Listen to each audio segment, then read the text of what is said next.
ధూమపానం, మద్యపానం, హిందూ మత ద్వేషం సమాజానికి హానికరం. మీరు చేయకండి, చేయనివ్వకండి. ముఖ్య గమనిక: ఈ రివ్యూ నిర్మాణంలో ఎటువంటి జంతువులకు గాని, పక్షులకు గాని, ప్రేక్షకులకి గాని, సినిమా నిర్మాణ సంస్థలకి, టెక్నీషియన్లకి గాని హాని కలిగించే అంశాలు లేవు. మీ మనోభావాలు మిగతా ఏరియాలు దెబ్బతింటే అది మీ మానసిక రుగ్మత తప్ప మరేమీ కాదు. దయచేసి వెంటనే దగ్గరలో ఉన్న డాక్టర్లని సంప్రదించండి. ఇది ప్రజాహితార్థం జారీ చేయబడింది. హాయ్ అండి, నమస్తే. మీకు అర్థమైపోయి ఉంటుంది ఏ సినిమా గురించి అయితే చెప్తున్నానో. ఎస్, మీరు ఊహించింది కరెక్టే. ఆ సినిమా గురించే చెప్పబోతున్నాను.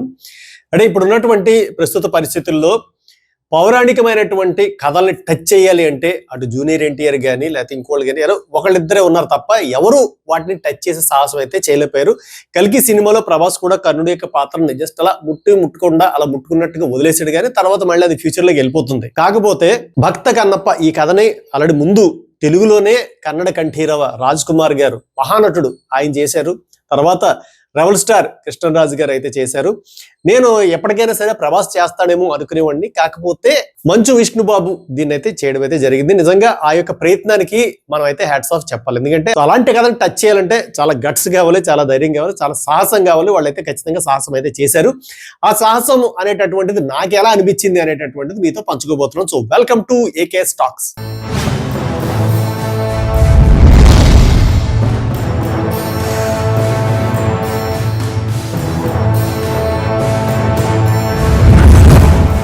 ఈ సినిమా రిలీజ్ దగ్గర నుంచే చాలా విపరీతమైనటువంటి ట్రోలింగ్స్ కి ఏదో గురైంది. నాకు తెలిసి భారతీయ చలనచిత్ర సినిమాయే కాదు, దాదాపుగా ప్రపంచంలోనే ఏ సినిమాకి జరిగినంత ట్రోలింగ్ అయితే ఈ సినిమా మీద జరిగింది. అందుకనే ఏంటో థియేటర్కి వెళ్ళిన తర్వాత నాకైతే 2-3 రకాల ఫీలింగ్స్ వచ్చాయి. ఏంటంటే ముందు విపరీతంగా ట్రోలింగ్ గురవడం వల్ల, లేకపోతే ఏదో ఒకటి ఫిక్స్ అవుతాం కదా బ్రెయిన్ లో, అందుకు వెళ్ళడం వల్ల ఏంటో తెలియదు. కానీ ఆ ఉన్నటువంటి విజువలైజేషన్స్ కానీ, విష్ణు వాళ్ళ అమ్మాయిలు ఒక పాటతోటైతే ఆ యొక్క స్టోరీని అయితే చెప్తూ ఉంటారు. శ్రీకాళహస్తీశ్వర మహత్యాన్ని అయితే చెప్తూ పాట పాడతారు.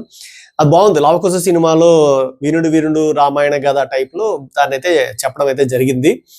సో అక్కడి నుంచి కొంచెం నేను కనెక్ట్ అవ్వడం స్టార్ట్ చేశాను. ఏదో సంథింగ్ బాగుంది అనిపించే లోపలనే ఓ బ్రేక్ పడింది. అంటే నాకు ఓవరాల్ గా ముందు అసలు ఒక మాటతోటే ఈ సినిమా మీద నాకున్న అభిప్రాయం చెప్పే ప్రయత్నం అయితే చేస్తాను. దీని రివ్యూ అని అయితే నేను అన్న కానీ, బట్ ఒక విధంగా నా ఒపీనియన్ అయితే చెప్తున్నాను. అంటే ఫోర్స్ఫుల్ గా శివుడు వచ్చి శివరాత్రి రోజు శివ అనిపించాలి అని చెప్పి వాంటెడ్లీ హార్డ్లీ తిన్నడు అనేటటువంటి వాడిని కన్నప్పగా కన్వర్ట్ చేయడానికి చేసినటువంటి ప్రయత్నాలు అయితే అనిపించింది నాకు. అది ఎందుకు అనిపించింది ఏంటి అనేటటువంటి చెప్పే ముందు అసలు ఈ యొక్క కథ, అది అందులో సినిమాలో కూడా చెప్పారు, బసవ పురాణం నుంచి అలాగే దూర్జటి మహాకవి రాసినటువంటి ఆ కథ నుంచి తీసుకున్నామని. అంటే అప్పుడు నాకు సందేహం వచ్చింది, అసలు హిస్టరీ అంటే ఏంటి, మైథాలజీ అంటే ఏంటి, హిస్టరీకి మైథాలజీకి ఉన్న సంబంధం ఏంటి అని అయితే అనిపించింది. మీకు తెలుసు, హిస్టరీ అంటే చరిత్ర, మైథాలజీ అంటే పురాణము. సో ఇది పురాణ ప్రాశస్త్యం ఉన్నటువంటి క్షేత్రము. అంటే హిస్టారికల్ గా ఆ కథ జరిగిందా లేదా అనేటటువంటి దానికి మనకు ఆధారాలు అయితే పూర్తిగా లేవు. కానీ హిస్టారికల్ గా చూసుకుంటే కొన్ని వేల సంవత్సరాల నుంచి ఉన్నటువంటి చరిత్ర అయితే శ్రీకాళహస్తి అనేటటువంటి క్షేత్రానికి అయితే ఉంది. సో శ్రీ అంటే సాలిపురుగు, కాళ అంటే సర్పము, హస్తి అంటే ఏనుగు. ఈ మూడిటికి మోక్షం ఇచ్చినటువంటి ప్రదేశము. ఆ కథ ఆల్రెడీ మీకు వివరించక్కర్లేదు, తెలిసినటువంటిదే. ఆ ప్రదేశంలోనే బోయవాడైనటువంటి తిన్నడు తనకున్నటువంటి మూఢభక్తితోటి శివుణ్ణి ఆరాధిస్తున్నాడు తనకు తోచినట్టుగా. అక్కడ ఉండేటటువంటి ఇంకొక ఆచార్యులు వారు ఎవరైతే ఉన్నారో వారికి ఇతను చేసేటటువంటి పూజా విధానము, ఆ మాంసం నైవేద్యం పెట్టడం నచ్చలేదు. ఇదేంటి శివ, నేను ఇలా చేస్తుంటే కనుక వీడిని నేను ఆపలేకపోతున్నానని తల బాదుకుని విగ్రహానికి చనిపోదాం అనుకుంటున్నటువంటి సమయంలో ఈశ్వరుడు యొక్క మాట వినిపించింది ఆయనకి, నువ్వు దూరంగా ఉండి చూడు, అసలు అతను ఎంతటి భక్తుడో, ఎలాంటి భక్తుడో, అంటే నీకన్నా కూడా గొప్ప భక్తుడు అతను, అతని భక్తిని నీకు నిరూపిస్తాను, నువ్వు అతను తప్పుగా అనుకోకు అని చెప్తే అతను దూరం నుంచి చూస్తున్నప్పుడు ఆ శివుడికి నైవేద్యం పెడుతుంటే అతని కళ్ళలోంచి నీరు కారడము, ఆ కారుతున్నటువంటి ప్రదేశం నుంచి కాసేపటికి రక్తం కారడము. అరే ఏం జరిగిందని చెప్పి తన కన్ను తీసి అక్కడ పెట్టాడు. సో రెండో కంట్లోంచి కూడా రక్తం వస్తుంటే రెండో కన్ను పేకబోతుంటే శివుడు ఆపి, ఇదిగో ఇది ఇతని యొక్క భక్తి అని నిరూపించి అతనికి మోక్షం ఇచ్చాడు అనేటటువంటిది సింపుల్ గా ఈ యొక్క కథ. ఏదైతే అప్పటి నుంచి ఆ తిన్నడే కన్నప్పగా మారాడు, కన్నుని సమర్పించాడు కాబట్టి కన్నప్ప అయ్యాడు అనేటటువంటిది కథ. సో ఆ క్షేత్రంలో కన్నప్ప యొక్క విగ్రహం కూడా ఉంది అని అయితే చెప్పారు. అంటే నేను వెళ్ళాను కానీ నేను అబ్జర్వ్ చేయలేదు. ఈసారి వెళ్ళినప్పుడు అయితే ఒకసారి చూడాలి, అబ్జర్వ్ చేయాలి. సో ఆ మహాభక్తుడికి నా తరపు నుంచి కూడా ప్రణామాలు అర్పిస్తూ నా యొక్క ఒపీనియన్ అయితే మొదలు పెడుతున్నాను. బడ్జెట్ భారీగా ఉంది కానీ భక్తి మాత్రం చాలా తక్కువగా ఉంది అని నాకైతే అనిపించింది. అంటే కథ మొదలు పెట్టడంతో ఒక బాహుబలి రేంజ్ లో కొన్ని గూడెలు, వాటి మధ్యలో ఉండేటటువంటి గొడవలు, మళ్ళీ ఆ హడావిడి గందరగోళం, అందులో ఉన్నటువంటి మూఢనమ్మకాలు అన్నీ చెప్పారు, బాగానే ఉంది. కాకపోతే లాస్ట్ శివలింగం, వాయులింగం ఏదైతే ఉందో అక్కడికి వచ్చినప్పుడు మాత్రం అమాయకుడిగా, ఏమీ తెలియనట్టు మూఢభక్తుడిగా చూపించే ప్రయత్నం చేశారు.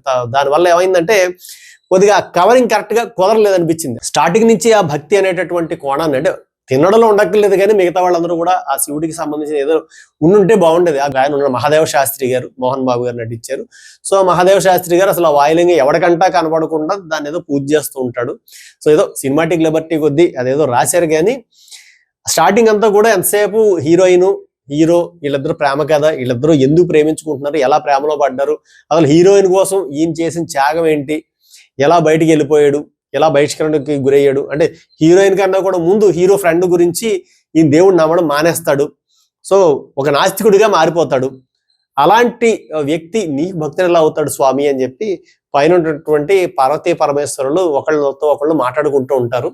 ఆ మాట్లాడుకుంటున్న సమయంలో లేదు ఇతనే నా యొక్క పరమ భక్తుడిగా మారతాడు చూడు అని చెప్పేసి ఆయన చెప్పడము, తర్వాత అతను అలా భక్తుడి కింద మార్చడము అనేటువంటి సన్నివేశాల మధ్యలో వచ్చింది. కాదు ఈ భక్తుడి కింద మార్చడం ఎందుకో నాకైతే అర్థం కాలేదు. తిన్నడు అనేటటువంటి వాడికి శివస్వరూపం కానీ వాటికి కానీ తెలీదు. మూఢభక్తి అంటే అభిషేకం చేయాలి, నైవేద్యం పెట్టాలి, తర్వాత ఏదో హోమం చేయాలి, ఇవన్నీ పాప అతనికి తెలీదు. కాకపోతే తనకి తోచినట్టుగా, తనకి తెలిసినట్టుగా తనను తను ఎలా చూసుకుంటాడో అంతకు మించి చూసుకోవాలనేటటువంటి ఒక ఆవేదనతోటి తను ఇప్పసారా తాగితే ఇప్పసారాయే పెట్టాడు. తను ఉన్నట్టు వేట మాంసం తింటే వేట మాంసమే నివేదన పెట్టాడు. సో దాన్ని కూడా ఆయన తీసుకున్నాడు, స్వీకరించాడు. అంటే అక్కడ భక్తి ప్రధానం అనేటటువంటిది. అంటే ఇదంతా భక్తికి సంబంధించినటువంటిది చూపిస్తే బాగుండేదేమో. అంటే నాకు తెలిసి నేను కూర్చున్నప్పుడు పాపం పక్కన 3 ఫ్యామిలీలు కూర్చున్నారు, చిన్న పిల్లలతోటి, కొంచెం ఇంటర్మీడియట్ ఏజ్ లో ఉన్నటువంటి వాళ్ళు, వీళ్ళు మొత్తం అందరూ కూర్చున్నారు. కూర్చున్న తర్వాత ఆయన చాలా భక్తి పారవశ్యంతో కూర్చుని చూస్తుంటే సడన్ గా హీరోయిన్ లిప్ కిస్ అలా దగ్గర దాకా వచ్చి పెడతావా పెట్టవా అన్నట్టు అలా వెళ్ళిపోతుంటాడు. ఇవన్నీ చూసి వాళ్ళు ఏమో తలకాయలు పక్క తిప్పుకోవడము, ఇది తీసుకెళ్ళిన వాళ్ళు ఏం చేయాలో తెలియక పాపం కొంచెం గందరగోళానికి అయితే గురయ్యారు. ఇది భక్తి రసమా రక్తి రసమా అన్నటువంటి ఫీలింగ్ వాళ్ళ ముఖంలో అయితే కనిపించింది. సో ఇంత బాగా తీసి ఇది ఎందుకు అన్నది ఒక క్వశ్చన్ మార్క్ వచ్చింది. ఇంకోటి, రాజమౌళి గారు త్వరలో మహాభారతం తీయబోతున్నారు అనేటటువంటి దాంట్లో అసలు అర్జునుడు సీటుకి ముందే కర్చీఫ్ వేశారా అనిపించింది. ఎందుకంటే కిరాతార్జునీయం అనేటటువంటి దాన్ని తీసి చూపించారు. సో మనకు కూడా బాహుబలిలో సీన్ ఉంటుంది, అనుష్కను ప్రభాస్ వెళ్ళేటప్పుడు ఆ పందిని కొట్టడము అనేటటువంటి దాన్ని మళ్ళీ దీన్ని ఇక్కడ రిప్లికేట్ చేశారు. సో ఎక్కడెక్కడైతే ఏ ఏ సినిమాల్లో ఏ సీన్లు చాలా బాగున్నాయి ఆ సీన్లు అన్నింటి జాగ్రత్తగా ఒక వరుసలోకి అయితే తీసుకొచ్చారు, బాగుంది. అంతేకాకుండా మోహన్ లాల్ గారి యొక్క ఎంట్రీ, ఆయన ఒక శివుడికి సంబంధించిన కిరాతుడిగా వచ్చినప్పుడు ఏవో మార్కులు వేసి ఇలాగే అదేమిటో అది బెంజి సింబల్ సగం కోసేస్తే అలాగ ఉంటుంది, అలాగ ఉన్నాయి. ఆ మార్క్స్ ఎందుకు అన్నది నాకు అర్థం కాలేదు. నాకు తెలిసి భారతదేశంలో ఏ బోయేవాళ్ళు కానీ ఏ తెగవాళ్ళు కానీ అలాంటి మార్కులు వేసుకోరు. ఆ న్యూజిలాండ్ లో ఉండేటటువంటి తెగల వాళ్ళు కానీ లేకపోతే ఆఫ్రికాలో ఉండేవాళ్ళు ఎవరైనా వేసుకుంటారేమో. అంటే ఇది పక్కాగా భారతదేశంలో ఉన్నటువంటి ఒక కథ, భారతదేశంలోనే కాదు అందులోనూ చిత్తూరు జిల్లాకి సంబంధించినటువంటి కథ. అక్కడ ఉండేటటువంటి వాళ్ళకి నేటివిటీని మిస్ అవ్వకుండా ఏదైనా తీసుంటే బాగుండేదేమో అని నాకైతే అనిపించింది. ఇది నా పర్సనల్ ఒపీనియన్. ఇక అదే సీన్ లో, అంటే ఇదే సీన్ లో అర్జునుడు అంటాడు, నాకు మోక్షం ప్రసాదించు స్వామి అని అడుగుతాడు. అడిగితే నువ్వు ఇప్పుడు కాదు, నీకు నెక్స్ట్ జన్మ ఉంది, నువ్వు ఆ నెక్స్ట్ జన్మలో బోయవాడిగా పుడతావు. ఎందుకంటే ఏకలవ్యుడు యొక్క వేలు నువ్వు తీసేసుకున్నావు కదా, మరి నువ్వు నీ స్వార్థం కొద్దిని, కాబట్టి నువ్వు వచ్చే జన్మలో బోయవాడిగా పుట్టి నా సేవ చేసుకుని నాలో ఐక్యం అవుతావు అని వరవిస్తాడు. సో ఇక్కడ వచ్చింది నాకు క్వశ్చన్. ఇప్పుడు ఏకలవ్యుడు యొక్క వేలు తీసేసుకున్నది అర్జునుడు కాదు, అర్జునుడు చెప్పలేదు, అర్జునుడికి సంబంధమే లేదు. ద్రోణాచార్యుడు ఆయన అడిగారు తీసి ఇచ్చే వేలు అని. ఎందుకు అడిగారు ఇక్కడ చాలా మంది అనుకుంటారు. ఇప్పుడు ఎందుకంటే అతను ఒక పర్టికులర్ సామాజిక వర్గానికి సంబంధించిన వ్యక్తి కాబట్టి, అర్జునుడు అగ్రవర్ణానికి సంబంధించినటువంటి వ్యక్తి కాబట్టి ఆ ఏలు తీసేశాడు.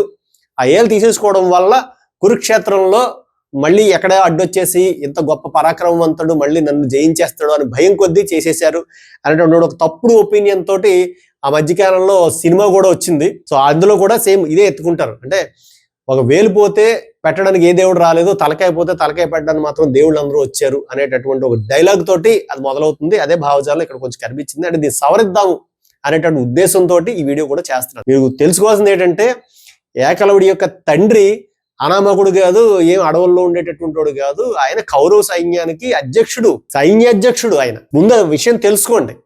ఇంకొకటి, ఏకలవ్యుడు వేలు తీసేశాడు, కరెక్టే, ఒప్పుకుంటాము, తీసేశాడు. ఎందుకు తీసేశాడు? అతను ద్రోణాచార్యుడు యొక్క విగ్రహం పెట్టుకుని శబ్దవేది లాంటి రకరకాలైన యుద్ధ విద్యలన్నీ కూడా నేర్చుకున్నాడు, బాగున్నాయి. కాకపోతే అతను చేసి పని ఏంటి, అడవులోకి ఒక కుక్కను వదిలేరు, మిగతా వాటిలో జంతువులన్నింటినీ ఎక్కడున్నా వాసన పసినట్టు వెళ్తుందని. ఆ కుక్క అరుస్తుంటే ఆ పైన చెట్టు మీద నుంచి ఆ కుక్క అరుస్తున్నటువంటి దిశగా కుక్క నోట్లోకి 14 బాణాలు వేసి కొట్టాడు. కొడితే ఆ కుక్క మళ్ళీ వెనక్కి వచ్చింది.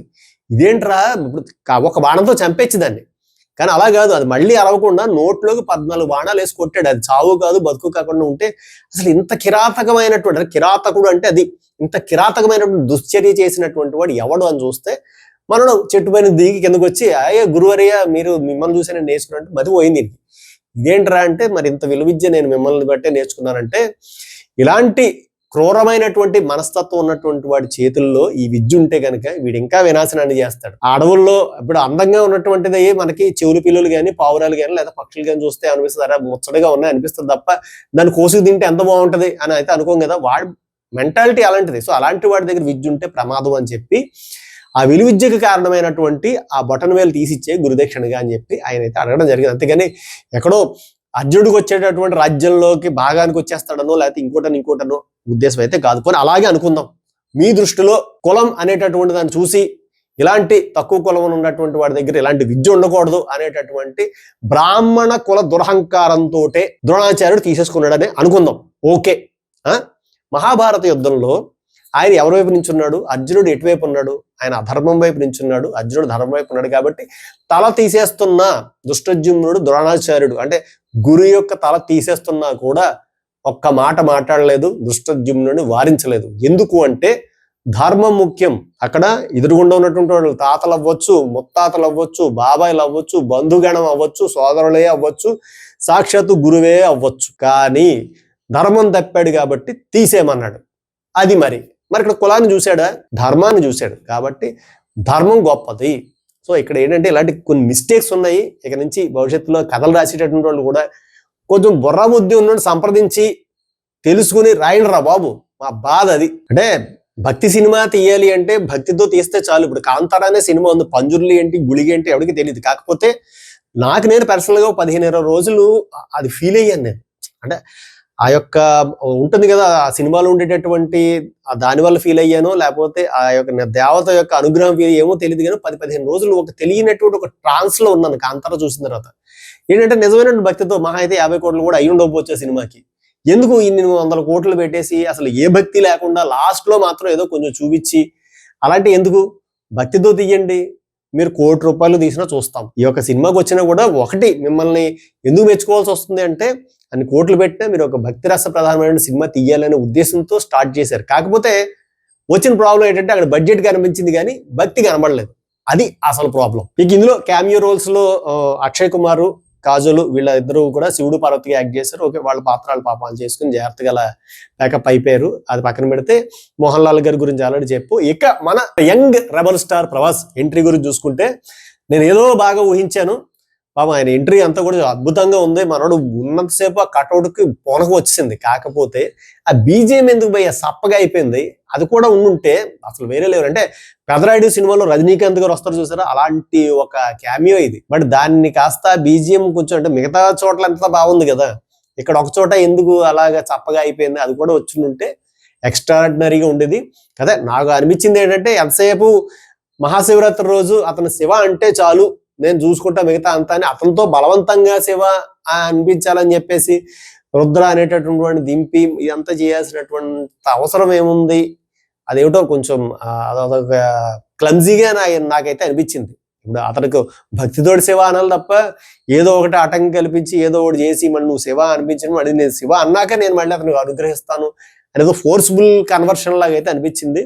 ఆ పాయింట్ ఇంకొంచెం కరెక్ట్ గా ఏదైనా చేసి ఉంటే అంటే ఇప్పుడు కొంత హిట్ టాక్ అయితే వచ్చింది కానీ సూపర్ డూపర్ హిట్ టాక్ వచ్చి ఉండేదేమో. ఆ ఒక్కటి కరెక్ట్ గా పట్టుకుని ఉంటే అంటే అటు ప్రభాస్ క్యారెక్టరైజేషన్ ని అలాగే ఈ యొక్క పోర్షన్ ని కనుక సరిగ్గా రాసి ఉంటే ఈ సినిమా అయితే వేరే లెవెల్. ఇక నుంచి ఈ బడ్జెట్ ప్రధానంగా కాకుండా భక్తి ప్రధానంతో ఇలాంటి ఇంకా సినిమాలు రావాలని రాసేటప్పుడు కొంచెం జాగ్రత్తగా చూసుకుని హిస్టరీ మైథలాజికల్ గా ఉన్నటువంటి ఆ ప్రాశస్త్యాన్ని కరెక్ట్ గా జనాల హృదయాల్లోకి పెట్టి వాళ్ళల్లో ఉన్నటువంటి భక్తి ప్రపత్తుల్ని పెంచేలాంటి సినిమాలు రావాలని చెప్పి కోరుకుంటూ మీ సూర్యాకొండి ప్రస్తుతానికైతే సైనింగ్ ఆఫ్. తర్వాత మళ్ళీ మరో అంశంతో మళ్ళీ కలుస్తాను.